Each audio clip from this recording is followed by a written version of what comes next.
दुनिया एक ऐसे मोड़ पर खड़ी है जहां किसी भी पल हालात बदल सकते हैं। किसी भी सुबह अखबार में युद्ध की सुर्खियां गूंज सकती हैं और किसी भी रात आसमान में उड़ते मिसाइलें शांति का अंधेरा चीर सकती हैं। आज की सबसे बड़ी खबरें संकेत दे रही हैं कि यूरोप से एशिया तक एक नई जंग की रेखाएं खिंच चुकी हैं। मैं हूं मोहम्मद उज़ैर और आप देख रहे हैं उज़ैर की आवाज़।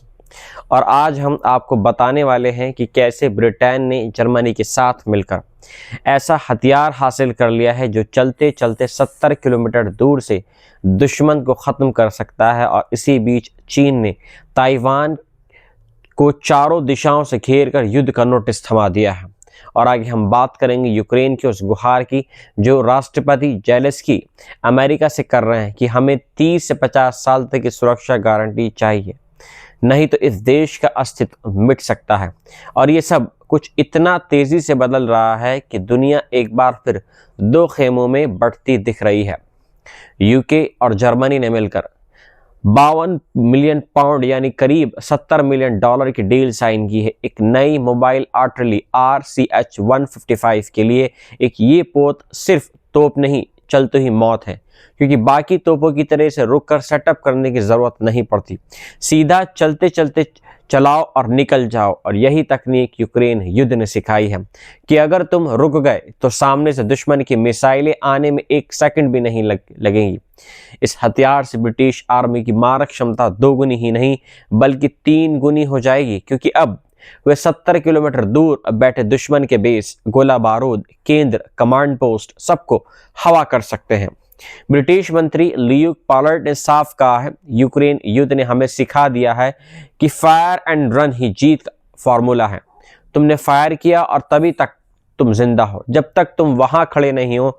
और इसी वजह से यूके ने अपनी पुरानी AS-90 तोपें यूक्रेन को दे दी और खुद आर्चर और अब ये RCH-155 ले रहा है, जो आने वाले समय का असली गेम चेंजर हो सकता है। लेकिन अब जरा नजर घुमाते हैं एशिया की ओर, क्योंकि एशिया में एक और आग दहाड़ रही है। चीन ने ताइवान को चारों तरफ से घेर लिया है। जस्टिस मिशन 2025 नाम की बड़ी सैन्य कवायद शुरू कर दी गई है। Fighter jets, bomber, drone, missile force सब ताइवान के ऊपर मंडरा रहे हैं।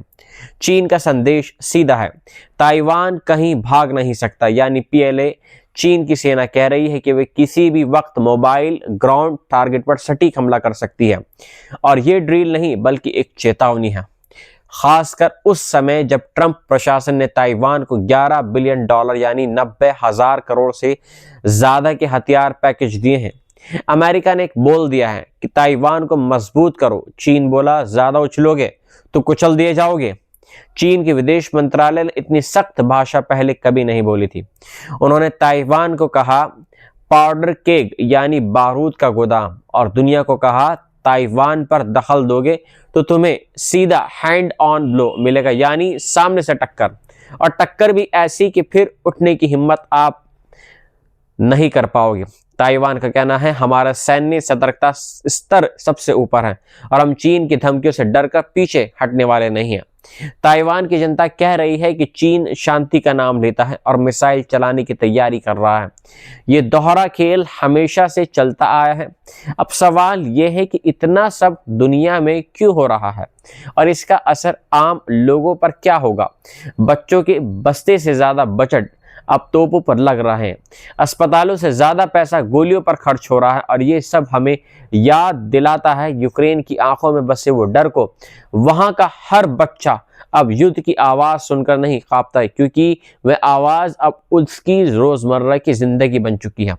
इसी बीच यूक्रेन के राष्ट्रपति जेलेंस्की अमेरिका के राष्ट्रपति ट्रंप से गुहार लगा रहे हैं, हमें 30 से 50 साल तक की सुरक्षा गारंटी चाहिए, ताकि अगर आज नहीं तो कल हमारा देश जिंदा रह सके। ट्रंप ने कहा है वो सोचेंगे, लेकिन जेलेंस्की को 15 साल की सुरक्षा गारंटी फिलहाल सुनिश्चित लग रही है। उन्होंने कहा है, जब तक हमारे सिर पर विदेशी सेना की छाया नहीं उतरती तब तक मार्शल लॉ हट ही नहीं हट सकता, क्योंकि अगर सुरक्षा नहीं होगी तो लोकतंत्र कैसे होगा। दुनिया को लगता था यूक्रेन की लड़ाई शायद रुक जाएगी, लेकिन अब लगता है ये संघर्ष अगले दौर में जा रहा है, क्योंकि रूस और अमेरिका के बीच जो शक्ति संतुलन था वह अब चीन और नेटो के बीच शिफ्ट हो रहा है और यही मैप बदल सकती है पूरी वैश्विक राजनीति को। यूके और जर्मनी की नई तोप यूक्रेन में रूस को संदेश दे रही है और चीन की मिसाइलें ताइवान पर दबाव बना रही हैं। वही यूक्रेन कह रहा है कि हमें अभी भी मदद की जरूरत है, नहीं तो हम इतिहास की किताब में सिर्फ एक पन्ना बनकर रह जाएंगे। ये तीनों घटनाएं आपस में जुड़ी हुई हैं क्योंकि यहाँ जहां एक तरफ यूरोप में सैन्य तैयारी बढ़ रही है, वहीं एशिया में युद्ध का साया गहराता जा रहा है और अमेरिका दोनों मोर्चों पर बाजी खेलने की कोशिश कर रहा है। लेकिन सबसे बड़ा सवाल यह है कि इस शतरंज की बिसात पर प्यादे कौन हैं? असल नुकसान किसका होगा? उन चेहरों का जो युद्ध नहीं चाहते, उन माताओं का जिनके बेटे सीमा पर जाकर लौटकर नहीं आ रहे हैं, उन बच्चों का जिनके सपनों को बारूद की गंध में कुचल दिया गया है। जब मिसाइलें उड़ती हैं तो उनमें जाति, धर्म, देश नहीं लिखा होता है। किसे मरना है वे बस मारती हैं और पीछे छोड़ जाती हैं रोते हुए बच्चे, बुझते हुए घर। युद्ध कभी किसी का फायदा नहीं करती, लेकिन फिर भी सत्ता अपने ताज के लिए सर काटती रहती है और आम आदमी जीवन के लिए लड़ता रहता है। क्या ये सब रुक सकता है? हाँ, अगर दुनिया की सरकारें हथियारों से ज्यादा इंसानों को महत्व दे, अगर ताकत की जगह मानवता की बात हो, अगर सीमाएं बांटने के बजाय रिश्ते जोड़ने की राजनीति हो। वरना ये दुनिया जिस गति से आग की तरफ बढ़ रही है, शायद एक दिन सांस लेना भी एक हमारी ख्वाहिश बन जाए। मैं हूं मोहम्मद उज़ैर और आप देख रहे हैं उज़ैर की दुआ, उज़ैर की आवाज। दुआ करते हैं कि धुआं सिर्फ रसोई से उठे, युद्ध भूमि से नहीं, और बच्चे स्कूल जाएं, बंकरों में नहीं। फिर मिलेंगे नई खबरों और नई उम्मीदों के साथ में। जय हिंद। दुनिया एक ऐसे मोड़ पर खड़ी है जहां किसी भी पल हालात बदल सकते हैं। किसी भी सुबह अखबार में युद्ध की सुर्खियां गूंज सकती हैं और किसी भी रात आसमान में उड़ते मिसाइलें शांति का अंधेरा चीर सकती हैं। आज की सबसे बड़ी खबरें संकेत दे रही हैं कि यूरोप से एशिया तक एक नई जंग की रेखाएं खिंच चुकी हैं।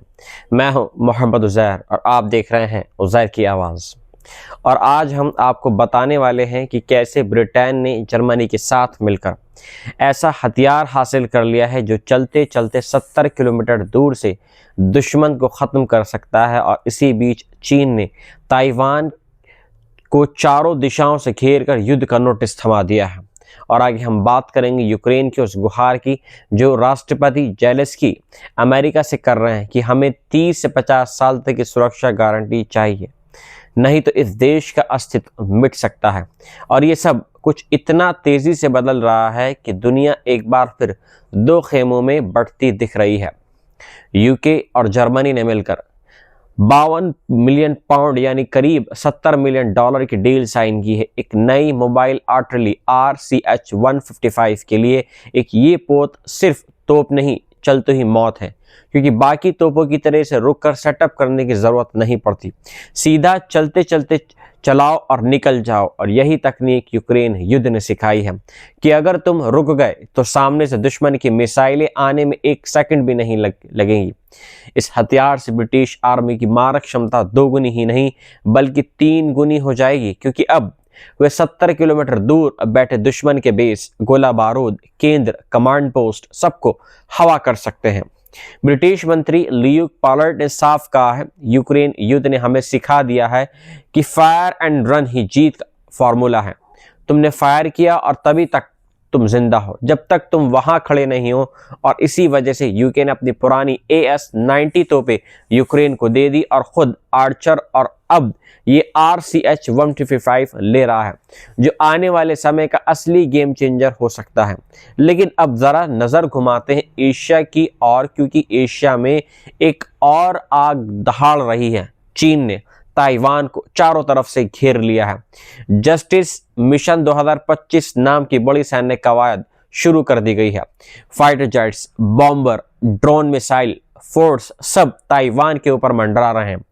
चीन का संदेश सीधा है, ताइवान कहीं भाग नहीं सकता। यानी PLA चीन की सेना कह रही है कि वे किसी भी वक्त मोबाइल ग्राउंड टारगेट पर सटीक हमला कर सकती है।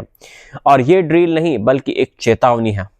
खासकर उस समय जब ट्रंप प्रशासन ने ताइवान को $11 बिलियन यानी 90,000 करोड़ से ज्यादा के हथियार पैकेज दिए हैं। अमेरिका ने एक बोल दिया है कि ताइवान को मजबूत करो। चीन बोला ज्यादा उछलोगे तो कुचल दिए जाओगे। चीन के विदेश मंत्रालय ने इतनी सख्त भाषा पहले कभी नहीं बोली थी। उन्होंने ताइवान को कहा पाउडर केग यानी बारूद का गोदाम, और दुनिया को कहा ताइवान पर दखल दोगे तो तुम्हें सीधा हैंड ऑन ब्लो मिलेगा, यानी सामने से टक्कर, और टक्कर भी ऐसी कि फिर उठने की हिम्मत आप नहीं कर पाओगे। ताइवान का कहना है हमारा सैन्य सतर्कता स्तर सबसे ऊपर है और हम चीन की धमकियों से डरकर पीछे हटने वाले नहीं हैं। ताइवान की जनता कह रही है कि चीन शांति का नाम लेता है और मिसाइल चलाने की तैयारी कर रहा है। ये दोहरा खेल हमेशा से चलता आया है। अब सवाल यह है कि इतना सब दुनिया में क्यों हो रहा है और इसका असर आम लोगों पर क्या होगा। बच्चों के बस्ते से ज्यादा बजट अब तोपों पर लग रहे हैं, अस्पतालों से ज्यादा पैसा गोलियों पर खर्च हो रहा है, और ये सब हमें याद दिलाता है यूक्रेन की आंखों में बसे वो डर को। वहां का हर बच्चा अब युद्ध की आवाज सुनकर नहीं कांपता है, क्योंकि वह आवाज अब उसकी रोजमर्रा की जिंदगी बन चुकी है। इसी बीच यूक्रेन के राष्ट्रपति जेलेंस्की अमेरिका के राष्ट्रपति ट्रंप से गुहार लगा रहे हैं। हमें 30 से 50 साल तक की सुरक्षा गारंटी चाहिए, ताकि अगर आज नहीं तो कल हमारा देश जिंदा रह सके। ट्रंप ने कहा है वो सोचेंगे, लेकिन जेलेंस्की को 15 साल की सुरक्षा गारंटी फिलहाल सुनिश्चित लग रही है। उन्होंने कहा है जब तक हमारे सिर पर विदेशी सेना की छाया नहीं उतरती तब तक मार्शल लॉ हट ही नहीं हट सकता, क्योंकि अगर सुरक्षा नहीं होगी तो लोकतंत्र कैसे होगा। दुनिया को लगता था यूक्रेन की लड़ाई शायद रुक जाएगी, लेकिन अब लगता है ये संघर्ष अगले दौर में जा रहा है, क्योंकि रूस और अमेरिका के बीच जो शक्ति संतुलन था वह अब चीन और नेटो के बीच शिफ्ट हो रहा है, और यही मैप बदल सकती है पूरी वैश्विक राजनीति को। यूके और जर्मनी की नई तोप यूक्रेन में रूस को संदेश दे रही हैं और चीन की मिसाइलें ताइवान पर दबाव बना रही हैं। वही यूक्रेन कह रहा है कि हमें अभी भी मदद की जरूरत है, नहीं तो हम इतिहास की किताब में सिर्फ एक पन्ना बनकर रह जाएंगे। ये तीनों घटनाएं आपस में जुड़ी हुई हैं, क्योंकि यहाँ जहां एक तरफ यूरोप में सैन्य तैयारी बढ़ रही है, वहीं एशिया में युद्ध का साया गहराता जा रहा है और अमेरिका दोनों मोर्चों पर बाजी खेलने की कोशिश कर रहा है। लेकिन सबसे बड़ा सवाल यह है कि इस शतरंज की बिसात पर प्यादे कौन हैं? असल नुकसान किसका होगा? उन चेहरों का जो युद्ध नहीं चाहते, उन माताओं का जिनके बेटे सीमा पर जाकर लौट कर नहीं आ रहे हैं, उन बच्चों का जिनके सपनों को बारूद की गंध में कुचल दिया गया है। जब मिसाइलें उड़ती हैं तो उनमें जाति, धर्म, देश नहीं लिखा होता है। किसे मरना है वे बस मारती हैं और पीछे छोड़ जाती हैं रोते हुए बच्चे, बुझते हुए घर। युद्ध कभी किसी का फायदा नहीं करती, लेकिन फिर भी सत्ता अपने ताज के लिए सर काटती रहती है और आम आदमी जीवन के लिए लड़ता रहता है। क्या ये सब रुक सकता है? हाँ, अगर दुनिया की सरकारें हथियारों से ज्यादा इंसानों को महत्व दे, अगर ताकत की जगह मानवता की बात हो, अगर सीमाएं बांटने के बजाय रिश्ते जोड़ने की राजनीति हो, वरना ये दुनिया जिस गति से आग की तरफ बढ़ रही है, शायद एक दिन सांस लेना भी एक हमारी ख्वाहिश बन जाए। मैं हूं मोहम्मद उज़ैर और आप देख रहे हैं उज़ैर की दुआ, उज़ैर की आवाज। दुआ करते हैं कि धुआं सिर्फ रसोई से उठे, युद्ध भूमि से नहीं, और बच्चे स्कूल जाएं बंकरों में नहीं। फिर मिलेंगे नई खबरों और नई उम्मीदों के साथ में। जय हिंद।